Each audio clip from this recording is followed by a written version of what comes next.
view the charges as very serious. Just 36% of voters, registered voters nationwide, view the charges in the New York hush money case as very serious. That is significantly less than classified documents at 15%, the Georgia election case at 54%, or the federal January 6th case at 58%, the clear majority there. So what we're essentially dealing with in this situation is, yeah, there's a good portion of the public that views this as very serious, but the fact is, in context of the other charges, very few, in fact, view the charges in the New York hush money case as very serious. So, yes, it is true that Manhattan went overwhelmingly for Joe Biden last time around. I think it was something along the lines of 86 to 12%.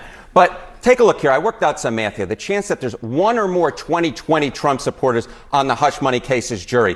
In fact, it's very high. It's at 79% if the jury is in fact reflective of Manhattan's electorate, because the fact is, we're talking about 12 jurors here, right? So you just need one, in fact, to throw the trial, to not have unanimous verdict, because you need a unanimous verdict to convict. There's a 79% chance that there's at least one Trump supporter on that trial. So he's going to have some representation there, even if it's not a lot of representation, as long as his jury is reflective of Manhattan's electorate. So here we go. Trump voters, would a conviction in the hush money case impact your 2024 vote? The vast majority, 62%, say no difference. Just 10% say it's less likely to back Trump. So yeah, it could make some difference, but the fact is, looking at these data, even if there is a conviction, it probably will not make much of a dent in Trump's support.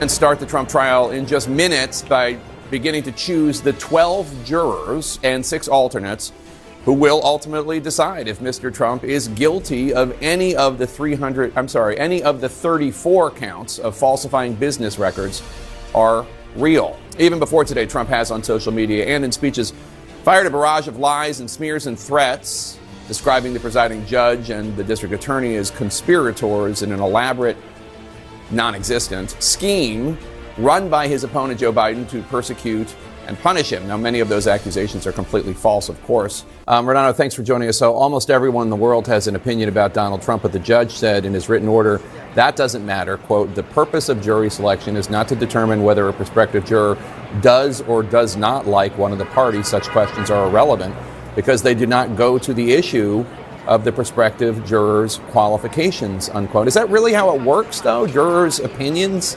about Donald Trump are irrelevant?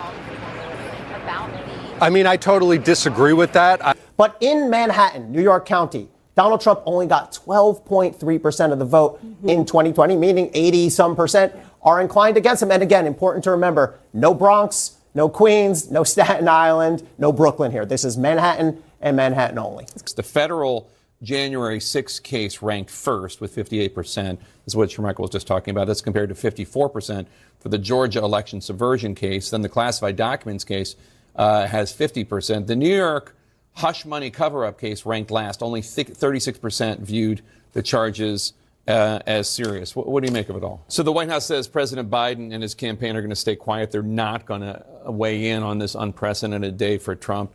What do you think of that? Is that smart strategy? Or are they missing an opportunity to point out the fact Donald Trump is, being tried in a criminal court?